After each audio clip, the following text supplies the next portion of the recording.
ഏതായാലും പ്രാണായാമം അങ്ങനെ ചെയ്ത് മൈൻഡും പ്രാണനും തമ്മിലുള്ള കണക്ഷനൊക്കെ മനസ്സിലായി ഒരുവിധം കണക്കായി. അപ്പോൾ നമുക്ക് കൺട്രോൾ ചെയ്യാനുള്ള ഒരവസ്ഥ വന്നു. എന്ത് വന്നാലും നമുക്ക് നമ്മളെ പിടിച്ച് നിർത്താനുള്ള എവിടെയാണ് പിടിക്കേണ്ടതെന്ന് അറിയാം.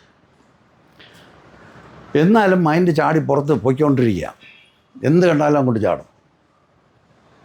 അപ്പോൾ അങ്ങനെയാണ് ഇങ്ങനെ ചാടിക്കൊണ്ടിരിക്കുന്ന മൈൻഡ് എവിടെ കൂടെ ചാടുന്നത് വെച്ചാൽ സെൻസിൽ കൂടെ പുറത്ത് ചാടും. എല്ലാം പിടിച്ചെടുത്ത് അകത്തുകൊണ്ട് വയ്ക്കണം എന്നുള്ളൊരിത് ഇൻഹറൻ്റ് ആയിട്ടുണ്ട്. അതിനാണ് ഈ പുറത്തോട്ട് തുറക്കുന്ന കവാടങ്ങളാണ് സെൻസസ് എന്ന് പറയുന്നത്.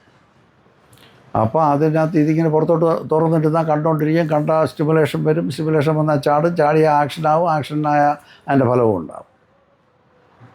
അപ്പോൾ അതുകൊണ്ട് ഇനി ചാടാതിരിക്കാൻ വല്ല മാർഗം ഉണ്ടോ എന്ന് നോക്കുകയാണ്.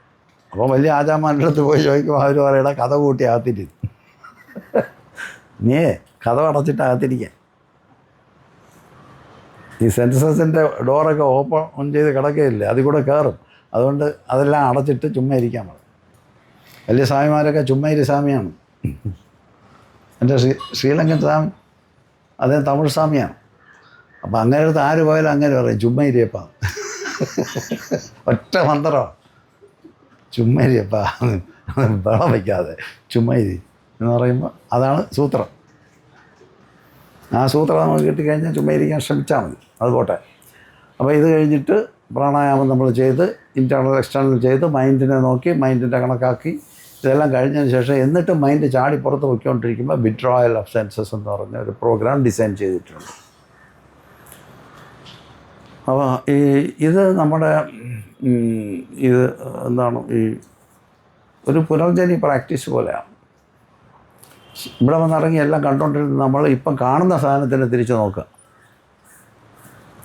അപ്പോൾ അതുകൊണ്ട് കാണുന്ന സാധനത്തിന് പുറത്തോട്ട് പോകാതെ ഈ സെൻസേഷൻസിനെ എല്ലാം ബോഡിയിൽ തന്നെ തിരിച്ച് മടക്കി കൊണ്ടുവന്ന് വയ്ക്കുക. അതാണ് നമ്മൾ ഈ ചെയ്ത വിഡ്രോയൽ ഓഫ് സെൻസസ് എന്ന് പറയുന്നത്. പുറത്തുള്ള കാര്യമൊന്നും അന്വേഷിക്കില്ല, ബോഡിയിൽ തന്നെ ടോയിൽ വെച്ചു, ആങ്കിളിൽ വെച്ചു, കാഫിൽ വെച്ചു, നീയിൽ വെച്ചു, തൈയിൽ വെച്ചു, ഗ്രോയിനിൽ വെച്ചു, anus, genital, navel, sternum, middle of the sternum, broad pit, കൈ, എല്ലാ പോയിന്റിലോട്ടും കൊണ്ടുവന്ന് വിഡ്രോ ചെയ്ത് നേരെ കൊണ്ടുവന്ന് അവസാനം മൈൻഡിലേക്ക് കൊണ്ടുവന്ന് അവിടെ അങ്ങ് നിർത്താം. ഇതാണ് വിഡ്രോയൽ. വളരെ പ്രസിദ്ധമായ പ്രാക്ടീസാണ്. ഇതിനെക്കുറിച്ച് ഞാൻ പലയിടത്തും വായിച്ചിട്ടുണ്ട്. 3500 വർഷത്തിന് മുകളിലായിട്ട് മനുഷ്യൻ ഈ പരിപാടി ഇന്ത്യയിൽ ചെയ്തുകൊണ്ടിരുന്നു. 3500 വർഷം കുറച്ച് കാലമാണെങ്കിലും അത്രയും ചെയ്തുകൊണ്ടിരുന്നിട്ട് ഇവ നന്നായില്ല എന്നുള്ളതാണ്.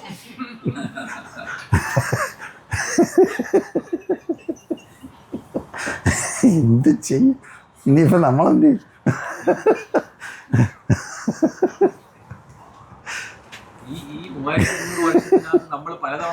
വന്നു പോയിട്ടുണ്ടാവും.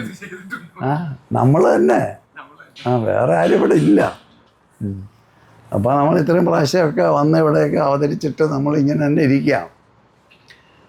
അപ്പോൾ അതുകൊണ്ടാണ് ഇതിന് തീർപ്പ് കൽപ്പിച്ച് ഇനി ചാടുന്നില്ല, ഇനിയും പുറന്നോട്ട് പോയി ഈ സിസ്റ്റം ഓപ്പറേറ്റ് ചെയ്യാൻ ഉദ്ദേശിക്കുന്നതിന് എല്ലാം എൻ്റെ ബോഡിയിൽ തന്നെ നിൽക്കട്ടെ, അടങ്ങുക. ബോഡിയിലോട്ട് തിരിച്ച് മടക്കി ബോഡിയിൽ കൊണ്ടുവന്ന് വെച്ചിട്ട് മര്യാദയ്ക്ക് ഇരിക്കാമോ എന്ന് നോക്കുക. തിരിച്ചും മൈൻഡിലോട്ട് ഇതെല്ലാം വിഡ്രോ ചെയ്തിട്ട് അവസാനം മൈൻഡിൽ നോക്കാൻ പറഞ്ഞ് മൈൻഡിൽ വരുന്ന തോട്ട് കണ്ടു, തോട്ടിനിടയ്ക്ക് എന്താണെന്ന് നോക്കുമ്പോൾ അവിടെ ഒന്നുമില്ല, അവിടെ ഇരുന്നു. അതാണ് വിഡ്രോയൽ ഓഫ് സെൻസസ് പ്രാക്ടീസ്. നമ്മൾ ചെയ്തിരുന്നു, ഇന്നലെ ഞാൻ നോക്കി നമ്മൾ ചെയ്തിട്ടുണ്ട് ഇത് രാവിലത്തെ മെഡിറ്റേഷൻ. അങ്ങനെ വിഡ്രോയൽ പ്രത്യാഹാരം പ്രാക്ടീസാണ്. പ്രത്യാഹാരം ചെയ്തു. അത് കഴിയുമ്പോൾ നമുക്ക് ഏതാണ്ട് ഒരു കോൺസെൻട്രേഷനുള്ള പോസിബിലിറ്റി വന്നു. ആ കോൺസെൻട്രേഷൻ പോസിബിലിറ്റിയിൽ നിന്നാണ് നമ്മൾ ബാക്കി എല്ലാ ബ്രാഞ്ചുകളും തിരിയുന്നത്. ഈ ബേസ് ഉറപ്പിച്ചിട്ടാണ് അങ്ങോട്ടും ഇങ്ങോട്ടൊക്കെ പോകും. അത് അവരവരുടെ സൗകര്യമുള്ള സ്കൂൾ എടുത്ത് പോയിക്കോളാം. പക്ഷേ ഇത്രയും ബേസ് നമുക്ക് ഉറപ്പിച്ച് വെച്ചിട്ടില്ല എന്നുണ്ടെങ്കിൽ ഉറക്കില്ല. അതാണ് അതിൻ്റെ പ്രശ്നം.